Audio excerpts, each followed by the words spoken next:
దర్శి పట్టణంలో నమ్మకముగా నాణ్యముగా అందమైన ఆభరణములను అందుబాటు ధరలతో సకాలంలో అందించి ఖాతాదారుల మన్ననలు పొందిన Amrutha Sai gold house and pawn broker. తాకట్టు వ్యాపారం, బంగారు ఆభరణములపై రుణ సౌకర్యం కలదు. ఇట్లు మీ దేవతి రామారావు, దేవతి ఈశ్వర్ సాయి.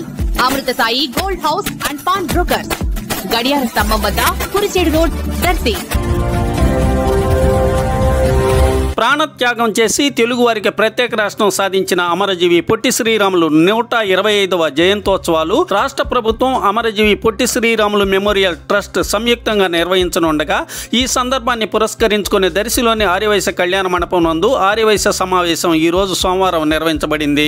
సమావేశంలో ఆర్యవైశ్య పట్టణ అధ్యక్షులు సూర్య చిన్న సుబ్బారావు, జిల్లా ఆర్యవైశ్య సంఘం అధ్యక్షులు కోట హనుమంతరావు ప్రసంగించారు. 16వ తేదీ కనిగిరిలో జరుగు జయంతి కార్యక్రమ ఆహ్వాన పత్రికను వీరు ఆవిష్కరించడం జరిగింది. సమావేశం వేదికపై దర్శి ముళ్లమూరు మండల ఆర్యవైశ్య సంఘం అధ్యక్షులు భూమా వెంకట సుబ్బారావు, అమర శ్రీరామ్మూర్తి, వాసవి క్లబ్ సెక్రటరీ అచ్యుత సత్యం ఆసీనులు కావటం జరిగింది. పలువురు ఆర్యవైశ్య ప్రముఖులు పాల్గొన్నారు.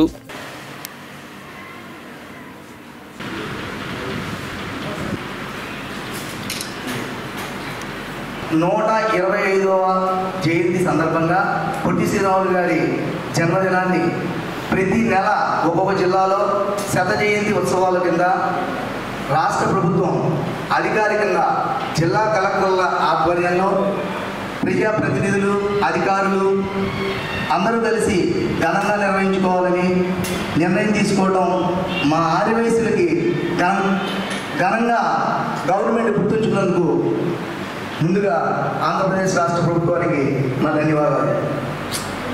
పొట్టి శ్రీరాములు గారు ఒక ఆర్యవైశ్యులకే కాదు, తెలుగు భాష మాట్లాడే ప్రతి ఒక్కరి కోసం తన ప్రాణాన్ని త్యాగంగా చేశారు.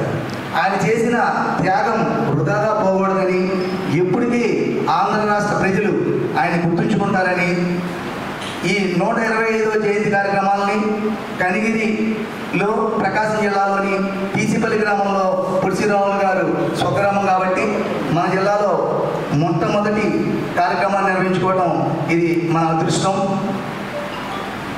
పొట్టి శ్రీరాములు గారు మా ఆర్యవైశ్య కుటుంబంలో జన్మించడం మాకెంతో గర్వకారణం. ఆయన త్యాగం, పట్టుదల, కృషి మా ఆర్యవైశ్యులందరిలో ఉంటుందని, ఉండాలని పట్టుబోని దీక్షతో రాష్ట్రం కోసం స్వార్థం లేకుండా పొట్టి శ్రీరాములు గారు మరణాన్ని కనుక మనం చూస్తే వీడియోల్లో, ఈ మధ్యన షార్ట్ వీడియోల్లో బాగా వస్తుందండి, చూడాలి. ఇందాక ఒక పాత్రికేయ మిత్రుడు కూడా చెప్పాడు, ఆ వీడియో చూస్తే నరాలు నిక్కబుడుచుకుంటాయి. అంత దౌర్భాగ్యంగా, చాలా స్వార్థం లేకుండా పురుగులు పడిపోయి ఉన్నా సరే తన ప్రాణాన్ని పణంగా పెట్టి ఆంధ్ర రాష్ట్రాన్ని తీసుకొచ్చిన పొట్టి శ్రీరాములు గారిని ఎన్నటికీ మర్చిపోకూడదు. అందుకనే మేము ఈరోజు ఈ ప్రెస్ నోటు విడుదల చేయడానికి కారణం ఏంటంటే ఆయన త్యాగం ఎన్నటికీ మర్చిపోనిది, ఎంత చేసినా తక్కువే.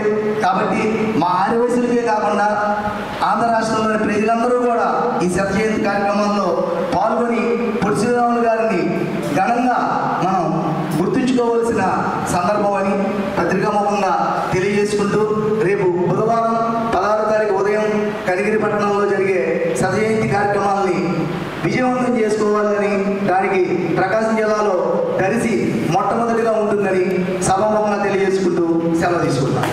పొట్టి శ్రీరాములు గారు 125వ జయంతి సందర్భంగా రాష్ట్ర ప్రభుత్వం అధికారికంగా ప్రకటించడం అనేది చాలా గొప్ప విషయం. ఎందుకంటే గత ప్రభుత్వాలు 1947లో మనకి స్వతంత్రం వచ్చిన తర్వాత ఆంధ్ర రాష్ట్రం 1952వ సంవత్సరంలో భాషా ప్రభుత్వ రాష్ట్రాలుగా మన పొట్టి శ్రీరాములు గారి వల్ల విడిపోయినా కూడా ఈ రోజు వరకు కూడా పొట్టి శ్రీరాములు గారిని అనుకున్న ప్రభుత్వాలు లేవు.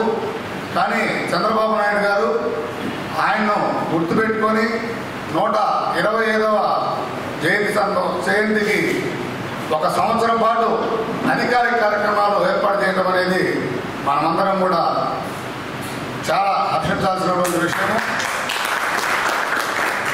ఎందుకంటే ఏదైనా చేసిన తర్వాత దాని విలువ తెలియదు. మరి పొట్టి శ్రీరాములు గారికి ఇంత గౌరవం ఇచ్చినటువంటి మన ముఖ్యమంత్రి నారా చంద్రబాబు నాయుడు గారిని మనం వెళ్ళవేళ్ళ కూడా గుర్తుంచుకోవాల్సినటువంటి అవసరం. పొట్టి శ్రీరాములు గారు ప్రపంచంలో ఏ నాయకుడు చేయని విధంగా వారు ఆమర నిరాదీక్ష చేసి వారు చనిపోయినటువంటి మహా వ్యక్తి.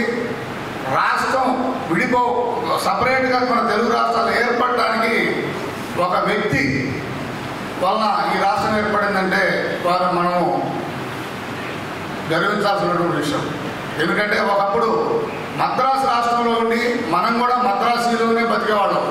అంటే అక్కడ మనకు ఒక విలువ లేదు, ఒక పద్ధతి లేదు, ఒక మెంబర్షిప్ లేదు, మంచి లేదు, చెడ్డ లేదు. కానీ అది గమనించినటువంటి పొట్టి శ్రీరాములు గారు వారు రాష్ట్రం ఏర్పడడానికి వారి మరణమే దీనికి కారణమైంది. కాబట్టి వారిని మనము అందరూ కూడా చెప్పుకోవాల్సిన విషయము.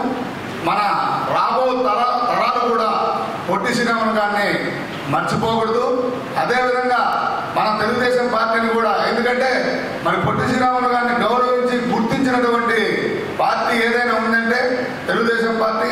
అదేవిధంగా ముఖ్యమంత్రి నారా చంద్రబాబు నాయుడు గారు కూడా మన ఎల్లవేళలా మన ఆర్యవేశంలో మాత్రం తప్పనిసరిగా మర్చిపోకుండా ఇలాంటి నాయకులు మరలా కూడా రావాలని కోరుకుంటూ ఈ అవకాశాన్ని మీ అందరికీ కూడా